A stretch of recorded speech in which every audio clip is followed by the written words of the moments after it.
नमस्ते, आदाब, सत श्री अकाल, केम छो और केमन आछो। तो मेरे प्यारे मित्रों, आप सब जो कहते रहते हो कि मैं डेली वीडियो को अपलोड करूं, तो आप सब सब्सक्राइब क्यों नहीं कर रहे हो?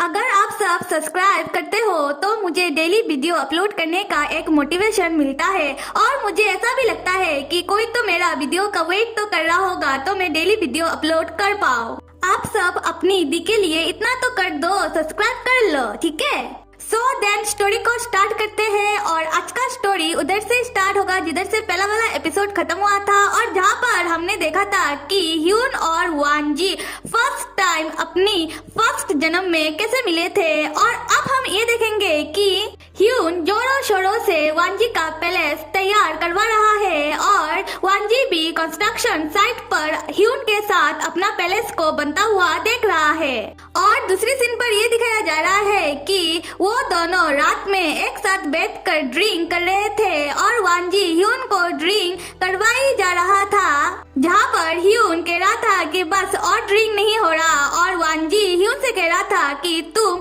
और ज्यादा ड्रिंक लो क्योंकि तुम जब भी बहुत ज्यादा ड्रंक हो जाते हो तो तुम बहुत ही ज्यादा फनी लगते हो। और ह्यून नशे की हालत में वांजी से कहने लगता है कि फनी, तुम मुझे फनी क्यों कह रहे हो, इसमें इतना ज्यादा फनी क्या है, डोंट कॉल मी फनी। और तब वांजी ह्यून से कहने लगता है कि जब भी तुम बहुत ही ज्यादा ड्रिंक कर लेते हो तो तुम मेरे साथ ऐसे बिहेव करते हो कि मैं कोई किंग नहीं हूँ बल्कि तुम्हारा एक नौकर हूँ। फिर ह्यून कहने लगता है कि मुझे अभी नींद आ रहा है तो मैं जा रहा हूँ अपने कमरे में सोने के लिए। और वांजी उससे कहने लगता है कि नहीं, तुम मत जाओ ना, तुम इधर ही रुक जाओ जैसे कि तुम पिछली रात को रुक गए थे। और तब ह्यून कहने लगता है कि नहीं, मुझे डर लगता है कि मैं ड्रंक हालत में कहीं ऐसा वैसा कुछ ना कर दूं, तो मैं अभी चलता हूँ। और जब ह्यून जाने लगता है तब वांजी ह्यून का हाथ पकड़कर जोर से खींचता है और इसी चक्कर में ह्यून जमीन पर गिर जाता है और वांजी उसके ऊपर चढ़ के उसे कहने लगता है कि आज रात तुम मेरे साथ स्पेंड करो। और ये बात सुनते ही और वांजी को अपने ऊपर ऐसे देखने के बाद ह्यून को अपनी भाई का याद आ जाता है जब उसका भाई उसके साथ जबरदस्ती कर रहा था और उसके दिमाग पर उसका भाई का बातें याद आने लगता है, जहाँ पर उसका भाई उसे कह रहा था कि सारी गलती तुम्हारी है कि तुम्हारी बॉडी किसी भी मैन को भी अट्रैक्ट कर सकती है। और ये सारी बातें ह्यून के दिमाग में आने के बाद ह्यून वांजी को अपने से अलग कर देता है और कहने लगता है कि आप जो ऐसे बातें कर रहे हो अगर कोई सुन लेगा तो ये सोचेगा कि आप मुझे अपने साथ नाइट वैसे तरीके से स्पेंड करने के लिए कह रहे हो। और फिर ह्यून वांजी से कहने लगता है कि आप एक किंग हो और मैं सिर्फ एक बिल्डर हूँ जो आपका पैलेस बना रहा है, तो आप मेरे साथ वैसे ही ट्रीट कीजिए। और ये कहने के बाद ह्यून चला जाता है वांजी के कमरे से और वांजी ह्यून को देखते ही रह जाता है। और दूसरी सीन पर ये दिखाया जा रहा है कि जब ह्यून कंस्ट्रक्शन साइट पर सुबह सुबह काम कर रहा था तब कोई आके ह्यून से कहने लगता है कि आपसे मिलने कोई आया है। और जब ह्यून देखने के लिए जाता है कि कौन आया है तब वो देखता है कि उसका भाई उससे मिलने के लिए आया था। और जब ह्यून अपने भाई को देखता है तब ह्यून डायरेक्टली उसके भाई को कह देता है कि आप क्यों आए हो यहाँ, आप चले जाओ इधर से। और ऐसे भी एम्परर को पसंद नहीं है कि कोई भी 5 नोबल फैमिली का कोई भी इधर आए, और ऐसे भी ये एम्परर का पैलेस का कंस्ट्रक्शन साइट है तो क्यों आए हो आप। और उसका भाई उससे कहने लगता है क्योंकि मैं तुम्हारे लिए बहुत ही ज्यादा फिक्रमंद हूँ। और ह्यून कहने लगता है कि आप भला मेरे लिए क्यों फिक्रमंद हो गए।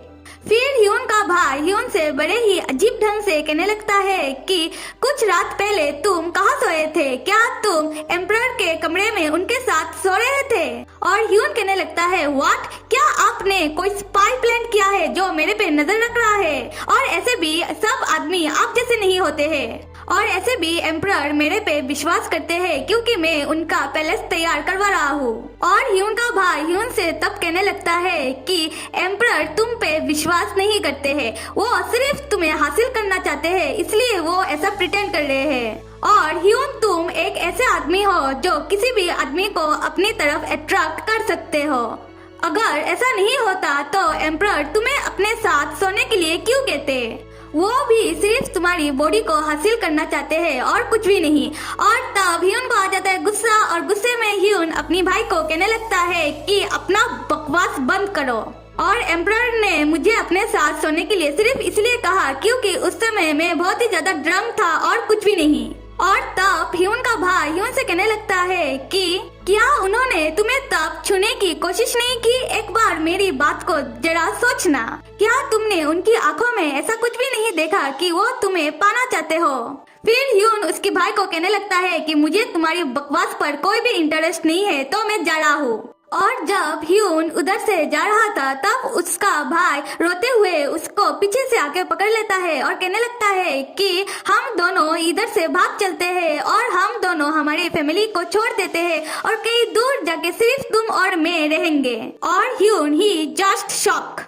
और तभी ही फिर से ह्यून का भाई ह्यून के साथ गलत हरकत करने की कोशिश करता है और तब ह्यून जैसे तैसे अपने भाई को अपने से अलग करने के बाद वो बाहर आ जाता है। और तभी ही वांजी भी ह्यून को ही ढूंढ रहा था और जब ह्यून बाहर आता है और तब वांजी ह्यून को ऐसी हालत में देख लेता है और वांजी ह्यून के गर्दन में एक वाइट का निशान भी नोटिस कर लेता है। और तब वांजी ह्यून को गुस्से में घूरने लगता है और कहने लगता है कि ये क्या हालत है तुम्हारी और क्या कर रहे थे तुम?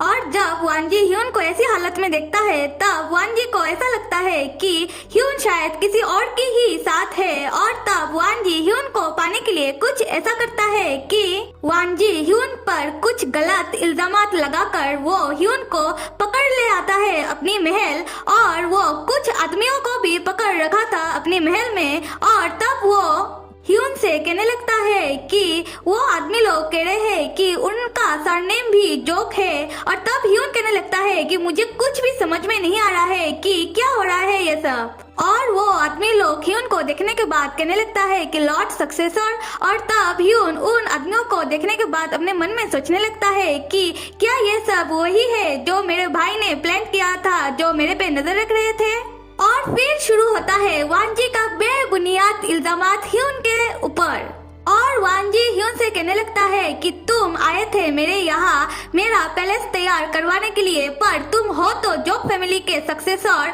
और तुमने मेरे घर पर स्पाई प्लान किया है। और तुम्हें ये नहीं पता कि एम्परर के घर में स्पाई प्लान करने का मतलब है देशद्रोही। और तब ह्यून वांजी को समझाने की कोशिश करता है कि ऐसा कुछ भी नहीं है, आपको गलतफहमी हुई है। और वांजी को तो पता ही है कि ऐसा कुछ भी नहीं है। खैर फिर वांजी कहने लगता है ह्यून से कि अगर तुमने मेरे पे स्पाई प्लांट नहीं किया तो तुम चुप चुप के किससे मिलने गए थे? अपनी लवर से। और ये सुनने के बाद ह्यून चुप हो जाता है क्योंकि ह्यून नहीं चाहता कि उसका भाई का करतूत बाहर आए, क्योंकि ऐसा हो तो उसका फैमिली का बदनामी ही होगा। और ह्यून को वांजी का लवर वाला बात सुनने के बाद ह्यून को समझ में आ जाता है कि ये सब ट्रैप है ह्यून को फंसाने के लिए। और तब ह्यून अपने मन में कहने लगता है कि मेरा एक वर्ड पर 5 नोबेल फैमिली का लाइफ डिपेंड करता है। मतलब कि ह्यून अगर ज्यादा वांजी को समझाने की कोशिश करे तो वांजी सबको मार भी सकता है। तो अभी फिलहाल ह्यून के लिए कुआं और खाई वाला सिचुएशन है। और तब वांजी ह्यून से कहने लगता है कि बताओ क्या तुम अपने लवर से मिलने गए थे या फिर किससे तुम चुप चुप कर मिलने गए थे? खैर ये तो मैं पता लगा ही लूंगा। और ह्यून अभी फिलहाल चुप रहना ही ठीक समझ रहा है। और तब वांजी ह्यून को कुछ ऐसा सजा देता है कि वो अपने गार्ड को कहने लगता है कि सबके सामने ह्यून का कपड़ा उतारो। और फिर वांजी भी ह्यून को अपने कमरे में लेके जाकर उसके साथ जबरदस्ती करने लगता है। और ऐसे करके ही वांजी ने ह्यून को अपनी महल में कैद कर लिया था। और जैसा कि हमें पता ही है कि वांजी ने ह्यून के साथ क्या क्या था, जैसे कि ह्यून का पैर तोड़ दिया था ये सब। और चलो भाई अब हम आ जाते हैं इन दोनों की इस वाली जन्म में, और जहाँ पर ह्यून अपने मन में ये सारी बातें सोच रहा था और वो कहने लगता है कि उस समय एक ऐसा लड़का जो अपने लाइफ में बहुत कुछ करना चाहता था और सिर्फ तुम सब की लालच की चक्कर में उसका लाइफ बर्बाद हो गया था।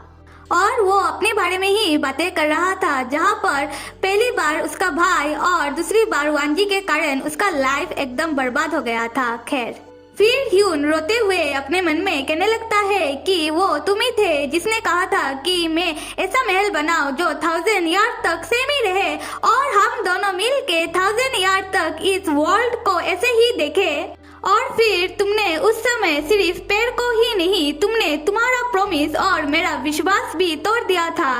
और अभी भी जब मैं इस बारे में सोचता हूँ तब मुझे बहुत ही ज्यादा दर्द होता है और ये सोचने के बाद मुझे और भी ज्यादा नफरत होता है। क्यों तुम मेरे लिए इतना ज्यादा पागल हो गए थे? क्यों तुमने मुझे ही तोड़ दिया था अंत तक? ये था चैप्टर 26 to 27। तो एक्सप्लेनेशन कैसा लगा जरूर बताना और आप सब लाइक, सब्सक्राइब और